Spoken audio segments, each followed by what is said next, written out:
প্রতি বছর আমাদের এখানে খুব বড় করে একবার মেলার আয়োজন করা হয়, তাই এবছরও সেটা করা হয়েছে। আর মেলা উপলক্ষে মন্দিরটাকে কি সুন্দরভাবে লাইটিংয়ের কাজ দিয়ে সাজানো হয়েছে দেখো। আর এই মন্দির সম্পর্কে অনেক লোককথা রয়েছে। এখানে নাকি মা বাসুলি নিজে এসেছিলেন শাখা পড়তে, আর যে শাখা পড়িয়েছিলেন তারা নাকি বংশ পরম্পরায় এখনও মাকে শাখা দিয়ে আসছে। আর এই যে হাতগুলো দেখতে পাচ্ছ, এই হাত দুটো দেখিয়েই নাকি মা আমাদের ইঙ্গিত করেছিলেন, মানে ঠাকুর মশাই যিনি ছিলেন সেই সময় এখানকার, তাকে দেখিয়েছিলেন যে তিনি শাখা পড়েছেন। আর এই মেলাটা অনেক বড় হয়, সমস্ত ধর্মের মানুষ এই মেলাতে এসে মিলিত হয়। আর এই মেলাতে অনেক অনেক দোকান বসে, তার সাথে মানুষের ভিড় তো তোমরা দেখতেই পাচ্ছ।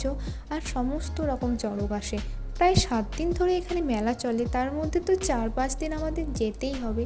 আর মেলা যেতে কার না ভালো লাগে, মেলা মানে আনন্দ, তার সাথে প্রচুর প্রচুর খাওয়া দাওয়া। তো তোমাদের কার কার মেলা যেতে ভালো লাগে অবশ্যই আমাকে বলবে। আর যদি অবশ্যই ভিডিওটা ভালো লাগে তো একটা লাইক করে দিও।